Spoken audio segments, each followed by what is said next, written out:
Bismillahirrahmanirrahim. Aldı bilen alemlerinin Rabbi Allah subhanahu ve ta'alaga hamdu sana ve süyümlük Peygamberimiz Muhammed sallallahu aleyhi ve sellemge en güzel durut salamlarımızı yollagan ekan. Qadirli qarindoshlar, Tariqi Nazar programımızın 10. sonini anglashinglarni qizg'in qarshi olamiz. Biz bu programımızda Sharq Turkistonning milliy ozodlik rahbarlaridan marhum Muhammad Emin Bug'roning Sharq Turkiston tarixi nomli kitobini diqqatingizga sunyapmiz. Biz o'tgan qatimqi sonimizda tanqid va muhokama degan yerga kelib to'xtagandik. İnşallah shu yerdan boshlab yana diqqatingizga sunishni davom qilamiz. Mikrofon oldida qarindoshlar Abdullah Yalqin.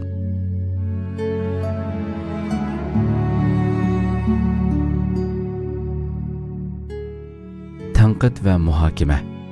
Yuqorqi rivoyatlar ichida İran rivoyatlari xurofotlik aralash hikoyalar orasidan suzib elishga mumkin bo'lgan va aqlga muvofiq parchalarning qisqacha mazmunidan iborat. Bularning yozilgan vaqti Ubul Qasim Mansur Firdevsi Hijriy 329 dan 411 yillargacha shu Mansur Firdevsining Shahnamasi bilan boshlandi. Firdevsi bularni İran xalqining ig'iz adabiyotidan yoki shu chog'larda tepilgan qadimki asarlardan olgan bo'lsa kerak. Shuning uchun ba'zi hozirgi zamon tarixchilari Shahnomani xalq hikoyalari deb qaraydi. Buningga qarabla İran rivoyatlarining bir qismiga ishonch qilg'ili bo'lmaydi deb qarash to'g'ri emas. Chunki bu rivoyatlarning bir qismini ishonchlik manbalar isbotlaydi. Masalan, İranning milodidan ilgirki 10-asrda yozilgan diniy kitoblaridan Avestaning bosh qismidagi Zaostira degan bobda yuqorqi rivoyatlarni tasdiqlab Turan xaqonlaridan Piran va Tiran deganlar haqida ochiq ma'lumot berdi. Ikkinchi, dunyoda eng qadimiy klassik tarix kitoblari deb hisoblanadigan Yunon manbalaridan elingan yuqorqi rivoyatlarni İran rivoyatlari tasdiqlaydi.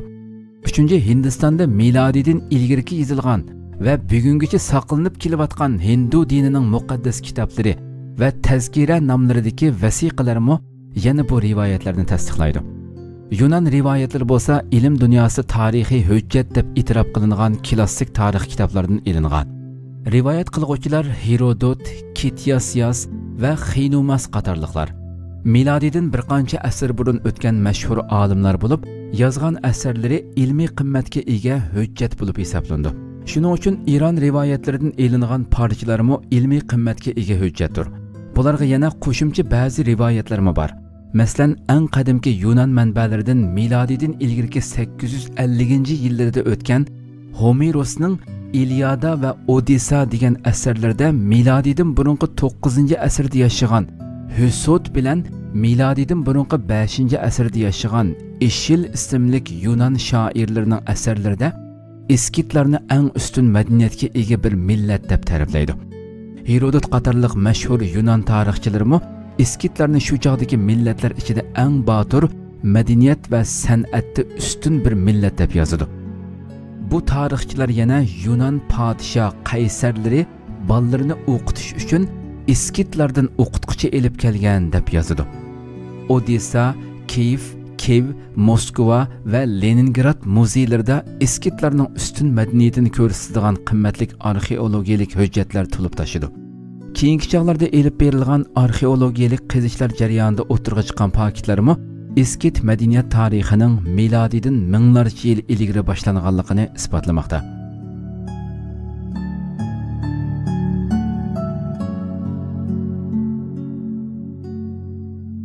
Türklarda o'z milliy tarixini yozib qoldirish odati qadimgi zamonlarda yo'qmidi. Bo'lsa-mu bularning izi yo'qib ketdimi? Afsuski, bugungacha ilm dunyosida qadimki tariximiz haqida yozilgan birmu milliy asar o'tirg'i chiqmadi. Bor yo'q hujjatlarimiz ajnabiylarning rivoyatlari va ozg'ina bir qism arxeologik materiallardan iborat. Shuning uchun eng qadimki chog'lardagi buyuk turk davlatlari g'oyat parlaq nur chechib turgan haybatlik bir haykaldak ilm dunyosida o'zini ko'rsatib tursa-mu, uning tafsiliy tarixiy ahvolini ilmiy yo'l bilan o'ttirg'a qo'yish mumkin bo'lmayotidi.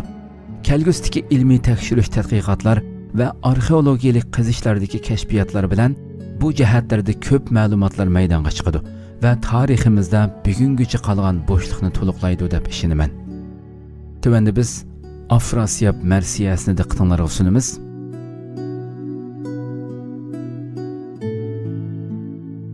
alıp ertuğa öldümü, İssiz ajun kaldımı, özlek öçin aldımı, emdi yürek yırtılır. Bekler atın arğuzup, qazğu ani turğuzup, menzi yüzü sargarıp, körküm ana turtulur. Avlışıp eren börleyu, yırtıp yaka örleyu, sıkırıp onu yurlayu, sığtap közü örtülür. Özlek yaraq közetti, oğru tuzak uzattı, beyler begin aziyetti, kaçsı kali kurtulur. Könlüm için örtedi, 70 yaşık qartadı, keçmiş ozug ertedi, tün gün keçip ertelur. Özlek qamuq göredi, yunçıq yavuz tepredi, erdem arıq savredi, ajun begi çertelur. Bilge bögü yunçidi, ajun ani yençidi, erdem ati tincidi, yergi tegip sürtülür. Özlek küni tepretur, yalnıq küçin göretur, erdin ajun savretur, kaçsı təqi ertelur. Atsı okun gez gerip, kim tur ani yığdıcı, tağıq atıp uğrasa, özü koyu yırtılır. Yağı otun öçürgen, toydun ani köçürgen, işler uzup keçürgen, tegdi oqi öldürü. Turğan uluq işlaqa, tergi avrup aşlaqa, tomluq qadir qışlaqa, qotdi erik umdurur. Yuqurda o'qigan Afrasiyab Mersiyasininki hozirgi zaman Uyg'urchada nasriyashmasi. Qahramon yo'lvos öldümü, yaman dünya bizga qaldımı, pelek yani zaman uningdan ve bizden öçünü aldımı. Emdi bu musibetten yüreklerimiz pari bolmakta. Bu ağır musibette beyler atlarını her tarafga çaptırıp harg'uzdi. Qayg'udan uruqlab, yadang'olishib ketdi. Yüzleri ve közleri zeper sürüp qo'ygandek sag'irib ketdi. Ular Afrasiyabga matem tutup yig'lab, bo'ridek huvlashdi. Ah urup yaqinlarini yirtdi. Dert bilan muңluq nag'ma ovozida un selib faryod qilishdi. Ko'p yig'lashdan o'llari putib qoldi. To'li yig'lab ko'zlari ko'rmas bo'lib qoldi. Palak uzun zamondan beri Afrasiyabga dushman bo'lib kelgan bo'lsa-mu, kuchi yetmay fursat kutib turgan edi. Tuzaq qurib, beylar begini aldab tuzoqqa tushirdi. Palakning bundaq aldamchiligi va suiqasdidan qanday qechib qutulg'ili bo'lsin? Afrasiyabning o'limi yurakimizni ichidan ko'ydirdi. Saqaygan jarohatni tatilab qanatdi. Ko'nglim o'tgan yaxshi chog'larni hasrat bilan aslaydi. Kechalar va kunduzlar o'tgan sari kunlarni hasrat bilan aslayman. Zaman butunlay ojiz bir holga kelib qoldi. Tövendeki bilimsiz sınıflar ve yamanlar qo'zg'aldi. Fazilat yoki ilm axloq qolmadi. Buning sababi dünya hükümdari Afrasiyabning vafot qilganligidir.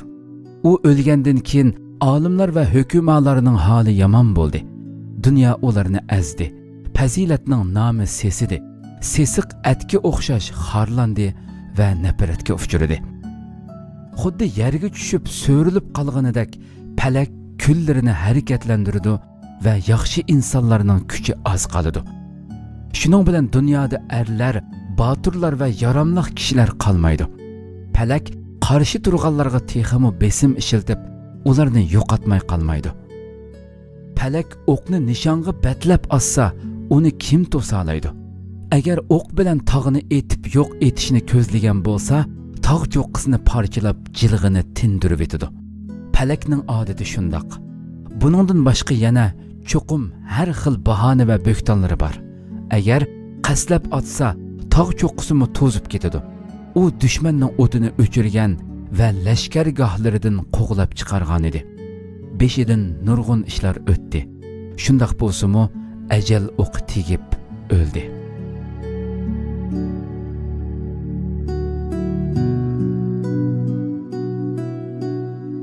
Xo'sh, navbatda 2-bölüm İskender davridan Hun davrigacha Sharq Turkiston.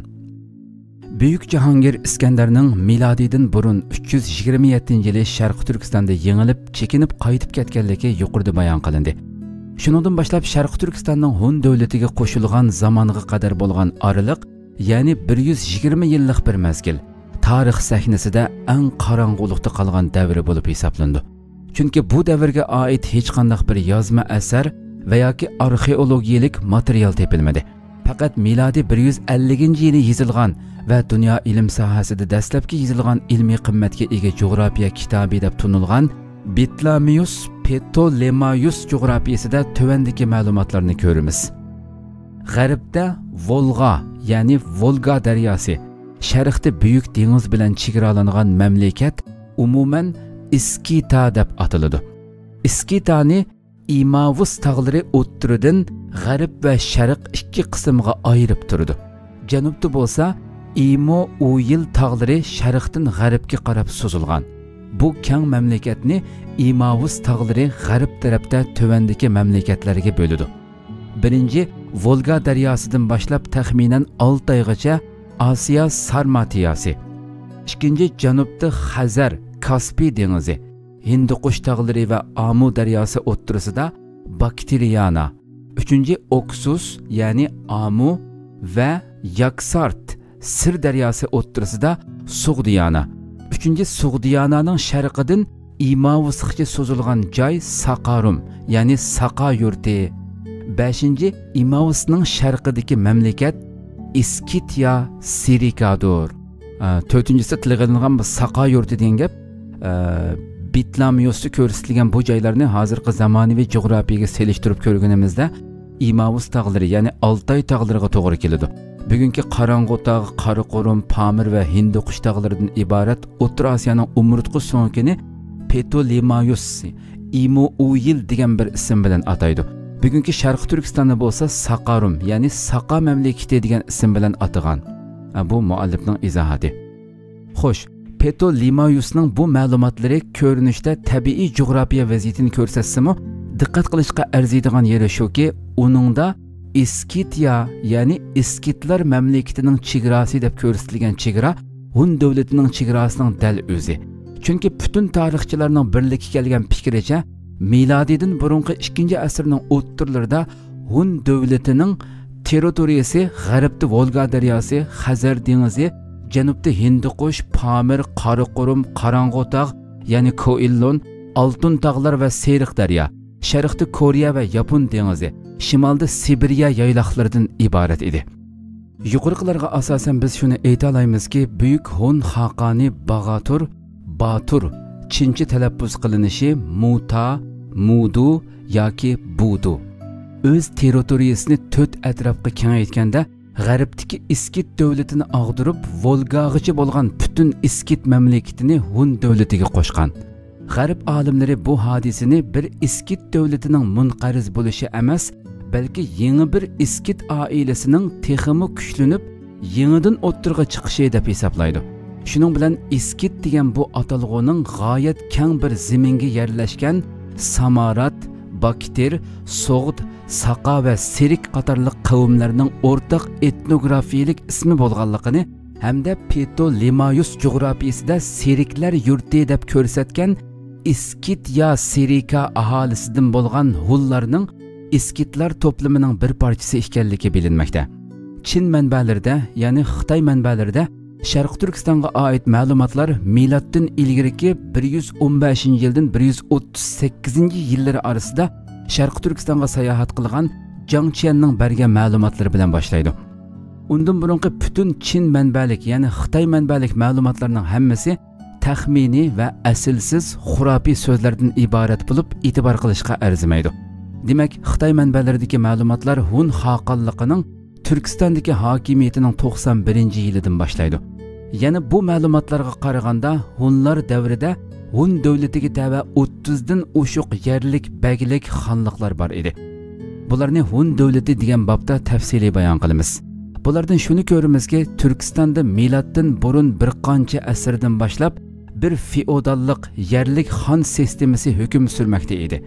Bu xil idoriy sistema bilan bo'lingan tarqoq holdagi davlatlar davomli bir-birlari bilan bo'g'ishib, birlik va kuch-qudratdan mahrum qolmoqda edi. Qisqasi 120 yillik bir davrning umumiy manzarasi mana bulardan iborat edi. Türk irqiga mansub eng qadimgi davlatlar o'z tavalligidagi yerlik xon va baglarni o'z chegaralari ichida ichki jihatda mustaqil deb e'tirof qiladi. Ularning markazdagi xoqonga har yili belgilangan miqdorda boj seliq to'lash, kerak bo'lganda askar chiqarib xoqon bilan bir safda urushga kirish va xoqon ordusida birdan vakil turg'izish majburiyati bor edi. Ichki ishlarda tamoman mustaqil edi. Hatto qo'shni xonliqlar bilan urush qilish yoki sulh qilishda erkin edi. İtaat qilishida gumonliq bo'lgan yoki isyoni bostirilgan yerlik xonlarning bolalari va yoki inilari xoqon ordusida go'rida tutiladi. Demak, buyuk turk xoqonligi yuqorida bayon qilinganidek, yerlik xon va baglarni bir umumiy yuksak idora ostida birlashtirgan konfederatsion birlashma davlatidan iborat edi. Bu davlatning beshidagi xoqon siyosiy va harbiy jihatda qobiliyatlik, davomli davlat ishlari bilan mashg'ul bo'ladigan, shaxsiy manfaat va rohatga berilmaydigan oliyjanob kishilardan bo'lib, davlatning bal umrutqisi o'rnida edi. Har qanday bir davlat yangi qurilganida mundaq fazilatlik, kuchlik va qobiliyatlik rahbarlar yetishidi. Bularning kuchi bilan davlat qudrat va ro'naq topadi. Lekin Ibn Xaldunning aytganidek, zaman o'tgan sari davlat qiyrig'ila boshlaydi. Davlat taxtiga layoqatsiz, ish bilmaydigan, rohatparast va beparvo shahzodalar chiqadi. Yana bir tarafdan o'zaro taxt talashib, ichki urushlar davomli bo'lib turadi. Buning bilan har xil qurolliq guruhlar maydonga chiqib, xonliqning markaziy kuchi ojizlashadi. Bu xil ahvollar turk xonliqlarida nihoyat ko'p yuz bergan. Xoqonlardan keyin taxtga layoqatsiz va rohatparast shahzodalar chiqadi. Bularning atrofidagi yomon niyatli kishilar qudrat qo'li qilib, davomli taxt talashish urushi chiqarib, davlatning kuchini ojizlashtiradi. Bu fursatdan foydalangan yerlik xon va baglar itoatdan chiqib mustaqil bo'lib oladi. Bara-bara xoqonlik kichik bir xonlik darajasiga tushib qilib, shuning bilan Turkistonda bir qancha mustaqil davlat borliqqa kelgan. Bu davlatlar orasida yuz bergan uzluksiz so'qish jarayonida kuchliklarning g'olibiyati bilan Sharq Turkistonda bir zamonlar 8-10 davlatning maydonga kelganligini ko'ramiz. Yana ba'zi chaqlarda bu davlatlarning parchalanib 30 dan ko'p qushchoq davlatlarga ayrilganligini ko'ramiz. Tarixchi Doginni miloddan ilgirki asrlarda Sharq Turkistonda tövandagi xonliqlarning borligini yozadi. Birinchi Qumul xonligi, bugungi Qumul viloyati tabasida jami 7 shahar bor edi. Ikkinchi Lavlan, ya'ni Roran xonligi, bugungi Lob ko'lining shimolida bo'lib 7 shahri bor edi. Uchinchi Udun xonligi, bugungi Xotan tavalligida 10 shahar, sharqda va tog'da 5 bagligi bor edi. 4-chi Yarkent xonligi, bugungi Yarkent tavalligida Toshqo'rg'on bagligi va tog'da boshqa 2 baglik bor edi. 5-chi Qashg'ar xonligi, bugungi Qashqar viloyati va atrofidagi joylar tavalligida 10 cho'ng va 10 kichik shahar bor edi. Ptolemayus jo'grafiyasida bu shaharni Kasiya deb, poytaxti Ordu kent deb yozgan. 6-chi Kucha xonligi, 6 shaharning eng muhim xonliqlaridan bo'lib, tavalligida Quma, bugungi Boy va atrofi va Oruksu, chinliqlar buni buzib Vinsu deb talaffuz qiladi. Bugungi Oqsu va atrofidagi joylar. 7-chi Yunju xonligi, Turkistonda eng ko'p ismi o'zgargan yerdagi xonliq. Qadimgi ismi Yuanchu bo'lib, keyincha Kingit, Salaq, Chalish va eng oxirida Qari shahar bo'lgan. Poytaxti Yulduz ko'li, Bag'rash ko'lining atrofidagi Kingit shahri edi. Tavalligidagi bagliklar Singir xonligi Quruq tog'da, Uysu bagligi bugungi Ushyoqtal va atrofi, Bugur, Ula, Korla, Chuluy, Korlining g'arbiy janubida va Charchan. 8-chi Quchu xonligi, 3 noyisi va bugungi Turpanda qurilgan tavalligidagi shaharlar. Quchu bugungi Turpanning janubidagi xarobiylik, Lachin, ya'ni Xitoylar buni Liaocheng deb ataydi. Bu bezaklik bo'lsa kerak. Va bugungi Qora Quchu qatorliqlar. Qutu bugungi To'qsun bo'lsa kerak. Ba'zi Xitoy tarixchilari hozirgi Lükchunni Qotu deb yozadi va Qoluy. Xitoylar buni Shidvoy xonligi deb ataydi.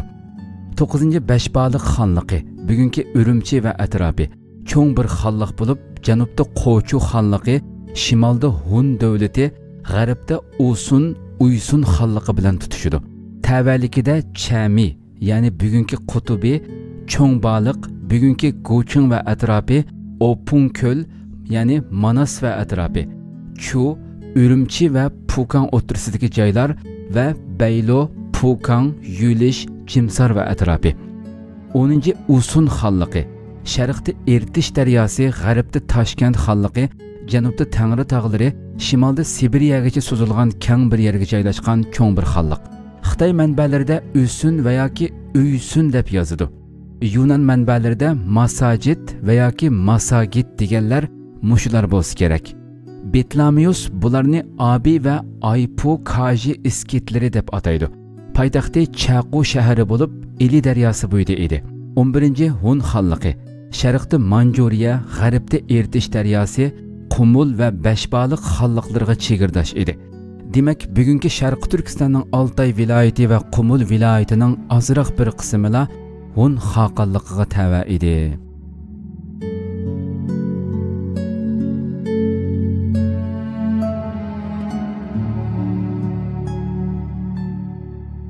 Qadrli qarindoshlar, shuna qilib Tarixga nazar programmamizning 10-soni vaqt e'tibori bilan mush yerda oyoqlashadi. Inshaalloh Rabbim ömür bersa kelar qadimgi sonimizda ko'rishguncha omon bo'lg'aysizlar.